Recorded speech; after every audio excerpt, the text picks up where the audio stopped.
Thank you for subscribing to our channel. Today is Tuesday, February 2, 2021. Fox report.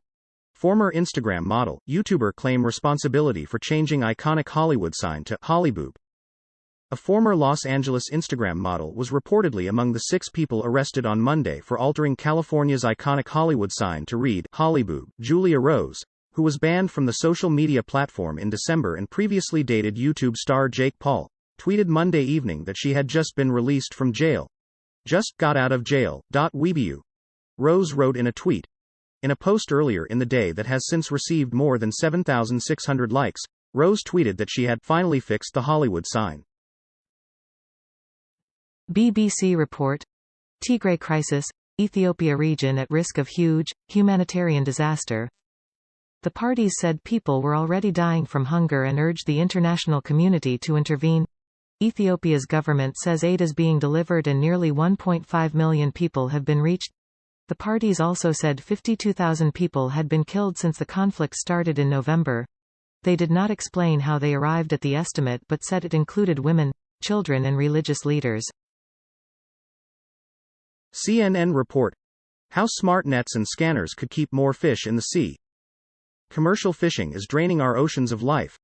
Trawlers are catching fish faster than stocks can replenish, while dolphins and turtles are also snared in their huge nets. More than a third of global fish stocks were classified as overfished in 2017, and while the problem is most acute in developing countries, the European Union is hoping that investing in technology can help fix a problem in its waters. CNN report. It's 53% alcohol and tastes like fire. Here's how this liquor brand took over China. When Costco opened its first store in China in 2019, it wasn't just the hot rotisserie chickens and discounted Birkin bags that lured frenzied crowds. A fiery, throat-tingling liquor called Kweichow Motai also flew off shelves. At 1,498 yuan, or $209 for a half-liter bottle, it might not sound like the kind of bargain Costco shoppers usually go for, but in this case, it absolutely was. That price represented a steep discount over Motai sold elsewhere, that is, if you could get your hands on it. Fox report. Pakistan orders man acquitted in Daniel Pearl murder off death row. Pakistan's Supreme Court on Tuesday ordered the Pakistani-British man acquitted of the 2002 gruesome beheading of American journalist Daniel Pearl off death row and moved to a so-called government safe house. Ahmad Saeed Omar Sheikh, who has been on death row for 18 years, will be under guard and will not be allowed to leave the safe house, but he will be able to have his wife and children visit him. Fox report. Kremlin foe Navalny tells court Putin's fear and hatred led to his arrest. Moscow. Opposition leader Alexei Navalny denounced a Moscow court hearing Tuesday on whether he should be sent to prison for years, calling it a vain attempt by the Kremlin to scare millions of Russians into submission. The 44-year-old Navalny, an anti-corruption investigator who is the most prominent critic of President Vladimir Putin, was arrested Jan. 17 upon returning from Germany, where he spent 5 months recovering from a nerve agent poisoning that he blames on the Kremlin. Fox report. FBI's January gun background check statistics show people buying firearms at blistering pace, expert says. The FBI conducted more than 4.3 million gun background checks in January 2021, the highest number of checks completed during a single month in the agency's recorded history. As one expert says, the staggering figure indicates a growing demand for firearms from the American public.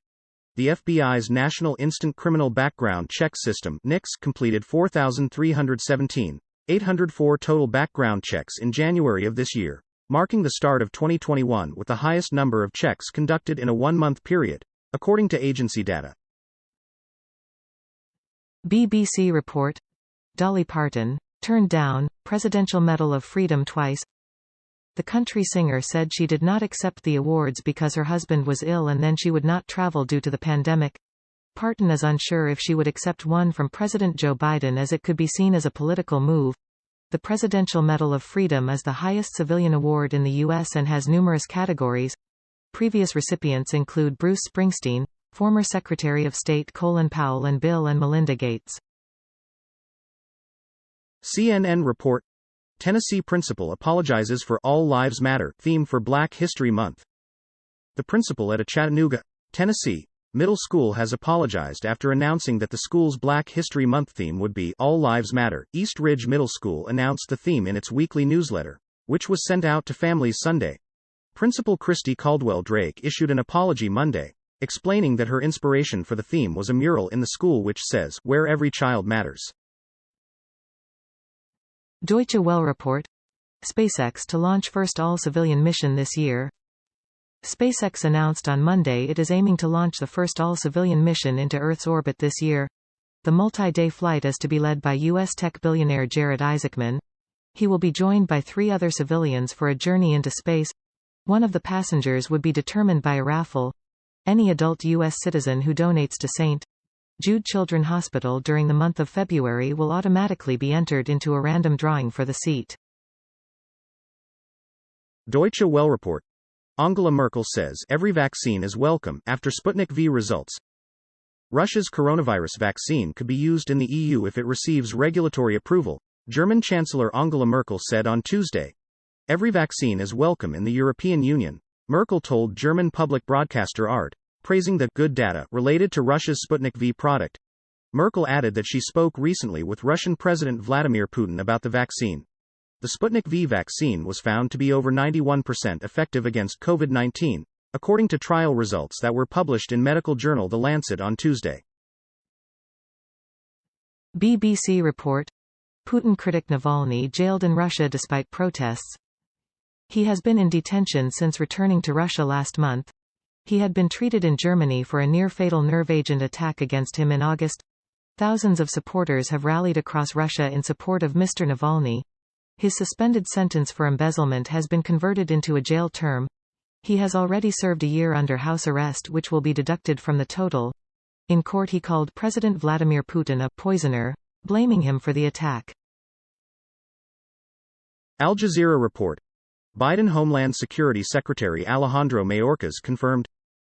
President Joe Biden's nominee for Secretary of the Department of Homeland Security, Alejandro Mayorkas, was confirmed Tuesday by the United States Senate. Mayorkas, who was confirmed by a 56-43 vote, was the first of Biden's cabinet picks to face major Republican backlash in the chamber, including a filibuster, which Democrats broke on Thursday. The Cuban-born Mayorkas is the first Latino head of Homeland Security and also the first immigrant to head the department, which was created in 2002 and oversees an array of immigration, counterterrorism, disaster relief, border security and cybersecurity. Deutsche Welle report. Britain's Captain Tom dies of coronavirus at age 100. UK's Tom Moore, better known as Captain Tom, passed away of COVID-19 on Tuesday morning, his family said. The 100-year-old World War II veteran became popular in the early stages of the coronavirus pandemic. While in lockdown, Moore decided to raise £1,000, €1,140, $1,365 for the country's health workers by walking 100 laps in his backyard.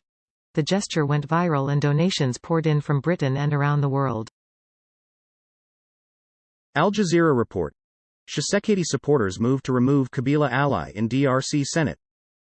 Prosecutors and senators in the Democratic Republic of the Congo have reportedly launched new moves against the camp of former President Joseph Kabila just days after the removal of a prime minister loyal to him. More than 60 of the Senate's 100 members demanded the resignation of Kabila ally and upper house leader Alexis Thamwe Mwamba in a letter, seen by Reuters news agency, addressed to the office of the Senate and signed by Senator Valentine Jarengo Mavine. Al Jazeera report. Biden administration to provide COVID-19 vaccines to pharmacies. The Biden administration announced on Tuesday that it will begin providing COVID-19 vaccines to U.S. pharmacies, part of its plan to ramp up vaccinations as new and potentially more serious virus strains are starting to appear. Coronavirus coordinator Jeff Zients said starting from next week some 6,500 pharmacies around the country will receive 1 million doses of vaccine. The number of participating pharmacies, and the allocation of vaccines, are expected to accelerate as drug makers increase production. CNN report.